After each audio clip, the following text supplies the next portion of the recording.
প্রধান দুই রাজনৈতিক দলের সাথে প্রধান উপদেষ্টার বৈঠক আজ জামায়াতের সাথে সন্ধ্যা ৭টার পরে বিএনপির সাথে রাত ৮টায়। ডক্টর ইউনূসের পদত্যাগ চায় না বিএনপি, তবে থাকতে না চাইলে বিকল্প বেছে নেবে জনগণ, মন্তব্য সালাউদ্দিনের। দায়িত্ব থেকে এই সমস্যার সমাধানের আহ্বান নাহিদ ইসলামের। বাংলাদেশ সিঙ্গাপুর ম্যাচের টিকিট আজ থেকে পাওয়া যাবে অনলাইনে। হামজাদের ম্যাচ দেখতে ঢল নামবে দর্শকদের, সংশ্লিষ্টদের আশা। দেখছিলেন ক্রাউন 7 সংবাদ শিরোনাম। প্রধান উপদেষ্টার সাথে বিএনপি ও জামায়াতের বৈঠক আজ। দেশে বিরাজমান রাজনৈতিক পরিস্থিতি এবং ডক্টর মোহাম্মদ ইউনূসের সরকার প্রধানের পদ থেকে পদত্যাগ করার গুঞ্জনের মধ্যেই হচ্ছে এ বৈঠক।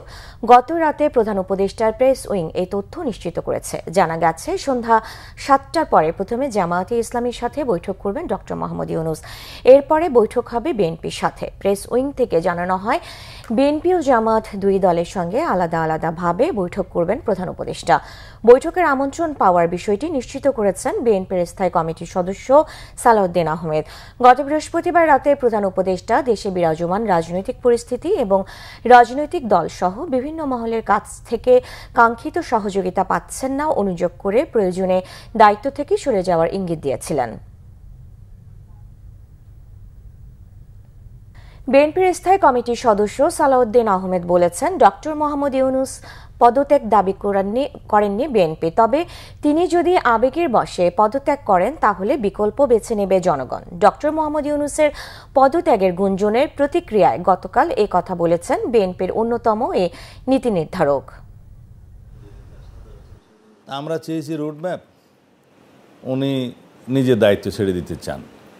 রাষ্ট্র পরিচালনার বিষয়, এখানে আবেগের কোনো বিষয় নাই, আবেগ তাড়িত হয়ে কোনো সিদ্ধান্ত নেওয়ার বিষয় নেই। আমরা তো ওনার পদত্যাগ চাইনি, তারপরেও যদি উনি ব্যক্তিগতভাবে মনে করেন যে ওনার অসুবিধা, উনি থাকতে চান না, তখন জাতি সেটার বিকল্প চিন্তা করবে। এই পৃথিবীতে কেউ অপরিহার্য নয়, কিন্তু আমরা মনে করি উনি একজন বিশ্ববরেণ্য সম্মানিত মানুষ। তিনি এই বিষয়টা অনুধাবন করে অতি শীঘ্র নির্বাচনে একটা রোডম্যাপ প্রদান করে সংস্কার এবং বিচার কার্য চালু থাকবে এবং জাতীয় ঐক্যমতের ভিত্তিতে উনি সরকার পরিচালনা করবেন। জাতীয় স্বার্থে ডক্টর ইউনূসের সরকারকে টিকিয়ে রাখতে হবে বলে মন্তব্য করেছেন বাংলাদেশ জামায়াতে ইসলামীর নায়েবে আমির ডক্টর সৈয়দ আবদুল্লাহ মোহাম্মদ তাহের। শুক্রবার রাজধানীর ডিপ্লোমা ইঞ্জিনিয়ার্স ইনস্টিটিউশনে ঢাকাস্থ পটুয়াখালী ফোরামের এক প্রীতি সমাবেশে তিনি এ মন্তব্য করেন। বলেন, অন্তর্বর্তী সরকারের অধীনে একটি সুষ্ঠু ও নিরপেক্ষ নির্বাচন সবার চাওয়া, এর জন্য সবাইকে সহযোগিতা করতে হবে। স্বাধীনতা, গণতন্ত্র, সুষ্ঠু নির্বাচন ও দুর্নীতিমুক্ত দেশ গড়ার ব্যাপারে জামায়াত কোনো আপোষ করবে না বলে সতর্ক করেন। নির্বাচনের সুস্পষ্ট রোডম্যাপ ঘোষণার দাবি জানিয়ে ডাক্তার সৈয়দ আবদুল্লাহ মোহাম্মদ তাহের বলেন, রাজনৈতিক দলগুলোর বিশ্বাসের ঘাটতি দেখা যাচ্ছে। নির্বাচন ও সংস্কারের সুস্পষ্ট রোডম্যাপ ঘোষণা করলে সবার সন্দেহ, সংশয় কেটে যাবে বলে তিনি মনে করেন। এদিকে জুলাই ঘোষণাপত্র বাস্তবায়নের পথে যত বড় শক্তি বাধা হয়ে দাঁড়াক, এনসিপি তা মোকাবেলা করবে বলে জানিয়েছেন জাতীয় নাগরিক পার্টি এনসিপির আহ্বায়ক নাহিদ ইসলাম। শুক্রবার রাতে নিজের ভেরিফাইড ফেসবুকে নাহিদ ইসলাম লিখেন, আওয়ামী লীগকে নিষিদ্ধ করার পর থেকে আবারও দিল্লি থেকে ছক আঁকা হচ্ছে দেশে অস্থিতিশীলতা ও বিভাজন তৈরি করার জন্য। গণতান্ত্রিক রূপান্তরকে বাধাগ্রস্ত করে আরেকটা ১/১১ বন্দোবস্ত করার পাঁয়তারা চলছে। এনসিপির এই নেতা বলেন, ডক্টর ইউনূসকে সংস্কার, বিচার ও ভোটাধিকারের প্রতিশ্রুতি রক্ষা করতে হবে। দায়িত্বে থেকেই রাজনৈতিকভাবে সকল সমস্যার সমাধান করতে হবে। এইদিকে রাজধানীর একটি হোটেলে জাতীয় যুবশক্তি সারা দেশের সংগঠকদের নিয়ে পরিচিতি অনুষ্ঠান হয়। এতে নাহিদ ইসলাম বলেন, দেশে অস্থিতিশীল পরিস্থিতি তৈরির চেষ্টা চলছে, এর ফাঁদে পা না দিয়ে ঐক্যবদ্ধ থাকার আহ্বান জানান। আর জনবান্ধব ও জনকল্যাণমূলক রাজনীতি ছড়িয়ে দেওয়ার আহ্বান জানিয়ে দক্ষিণাঞ্চলের মুখ্য সমন্বয়ক হাসানাত আবদুল্লাহ বলেন, এই সংবিধানকে ছুঁড়ে ফেলে দিয়ে নতুন সংবিধান প্রণয়নের লক্ষ্যে সবাইকে ঐক্যবদ্ধভাবে কাজ করতে হবে। এখনো পর্যন্ত মূলত নীতি ও কাগজি উদ্যোগের মধ্যে আটকে রয়েছে কর্মসংস্থানে সবচেয়ে বেশি অবদান রাখা এসএমই খাত। ক্ষুদ্র ও মাঝারি উদ্যোক্তাদের জন্য ১.৫ যুগ আগে এসএমই ফাউন্ডেশন করা হলেও আওয়ামী লীগ সরকারের গত ১৫ বছরে সক্ষমতা বাড়ানো হয়নি প্রতিষ্ঠানটির। প্রতিষ্ঠাকালে 200 কোটি টাকা ফান্ডের বাইরে দেয়া হয়নি আর কোনো অর্থ। এসএমই খাত নিয়ে গোলাম মইনুল আহসানের 3 পর্বের প্রতিবেদনে দ্বিতীয়টি আজ। ক্ষুদ্র মাঝারি উদ্যোক্তা তৈরিতে 200 কোটি টাকা ফান্ড দিয়ে 2007 সালে তত্ত্বাবধায়ক সরকারের সময় গঠন করা হয় এসএমই ফাউন্ডেশন। এরপর পেরিয়ে গেছে প্রায় 17 বছর, কিন্তু প্রতিষ্ঠানটির আর্থিক সক্ষমতা বাড়ানো হয়নি। প্রথম বরাদ্দকৃত অর্থের মুনাফার টাকা দিয়ে এখন চলছে ফাউন্ডেশনের কার্যক্রম। করোনাকালে এসএমই ফাউন্ডেশনের 3,500 কোটি টাকা ঋণ বিতরণের চাহিদার বিপরীতে বরাদ্দ পায় মাত্র 300 কোটি টাকা। তবে এবার প্রয়োজনীয় বরাদ্দ পাবেন এমন প্রত্যাশা প্রতিষ্ঠানটির চেয়ারপারসনের। আমরা আমাদের মিনিস্ট্রির থ্রুতে ফাইন্যান্স মিনিস্ট্রির কাছে আমরা ওই ফান্ডটার জন্য করছি, এবং ধরেন অনেস্টলি আমি কোনো কারণ দেখি না কেন আমরা এই সাপোর্টটা পাবো না। হোপফুলি আমরা ফান্ডটা খুব তাড়াতাড়ি বাড়াতে পারবো, এবং আমাদের যদি এখন 3,000-4,000 কোটি টাকা দেওয়া হয় প্রবাবলি আমরা ওটা ম্যানেজ করতে পারবো। আমাদের এমনি ডিসকাশন বা মিটিং যেগুলি করার ওগুলি আমরা করেছি, সবাই ব্যাপারে সাপোর্টিভ, সবাই আমাদেরকে আশ্বাস দিয়েছে যে এই ব্যাপারে সব রকম সাহায্য করা হবে, সব ধরনের মিনিস্ট্রি থেকে আমরা হেল্প পাচ্ছি। এসএমই খাতের বাংলাদেশের যে তুলনামূলক অবহেলা সেটাকে বিশ্লেষণ করা যায়।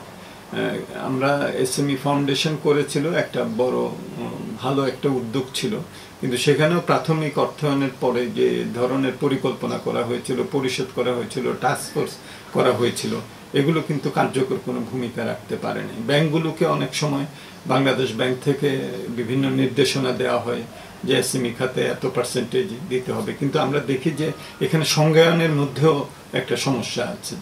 উদ্যোক্তাদের নানা ধরনের প্রশিক্ষণ দিয়েও তার কোনো চেষ্টা করে যাচ্ছে প্রতিষ্ঠানটি। কয়েকটা ব্যাপার আমাদের বড় চ্যালেঞ্জ মনে হচ্ছে। এক হচ্ছে আমাদের যারা স্মল বিজনেস যারা, তাদের সক্ষমতা বাড়ানো, এবং সক্ষমতা আমরা অনেকভাবে বাড়ানোর চেষ্টা করছি। এক হচ্ছে তাদেরকে ট্রেনিং দিয়ে, 2 হচ্ছে সচেতনতা বাড়ানো, এবং শুধু ট্রেনিং দিলে হবে না, ধরেন ইনাদের অ্যাক্সেস টু ফাইন্যান্সটা ইনশিওর করতে হবে। যেটা আমি বললাম যে যেটা আমরা দিচ্ছি ইটস নট এনাফ, আমাদের এখানে আরও অনেক বাড়ানোর স্কোপ আছে, এবং আমরা সরকারের সহযোগিতা নিয়ে এখানে বাড়াবো। আর এসএমই খাতকে গুরুত্ব না দিলে টেকসই উন্নয়ন লক্ষ্যমাত্রা এসডিজি অর্জন সম্ভব নয় বলে মনে করেন ডক্টর মোস্তাফিজুর রহমান। কেবল প্রবৃদ্ধি না, আমরা যদি একটা কম বিভাজনমূলক প্রবৃদ্ধি চাই, বৈষম্য কম হোক এরকম একটা প্রবৃদ্ধি চাই, তাহলে কিন্তু আমাদেরকে এসএমই খাতটাকে অনেক অগ্রাধিকার দিতে হবে। কারণ এখানে যে আয় আসে, এই আয়টা হলো অপেক্ষাকৃত কম, যারা সমাজে আয় করে থাকেন সেসব জনগোষ্ঠীর মানুষরাই এখানে সম্পৃক্ত থাকে। টেকসই উন্নয়ন, আমাদের যে বৈষম্য হ্রাস করা, সেই দিক থেকেও খুবই গুরুত্বপূর্ণ। সরকার এসএমই খাতকে গুরুত্ব দিলে ঘরে ঘরে কর্মসংস্থান সৃষ্টি সম্ভব বলে মনে করেন সংশ্লিষ্টরা। গোলাম মইনুল আহসান, বাংলা ভিশন, ঢাকা। বাংলাদেশ সিঙ্গাপুর ম্যাচের টিকিট আজ থেকে পাওয়া যাবে অনলাইনে। 30 মে শুরু হবে জাতীয় দলের অনুশীলন ক্যাম্প। আগামী 10 জুন এশিয়ান কাপ বাছাই ম্যাচে সিঙ্গাপুরের বিপক্ষে হোম ম্যাচ খেলবে বাংলাদেশ। ম্যাচটি হবে ঢাকা জাতীয় স্টেডিয়ামে।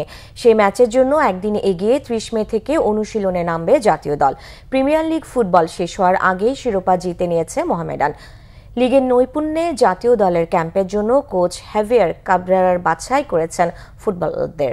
সিঙ্গাপুরের বিপক্ষে ম্যাচের আগে 4 জন, ভুটানের বিপক্ষে একটি প্রস্তুতি ম্যাচ খেলবে জামাল ভুঁইয়ারা।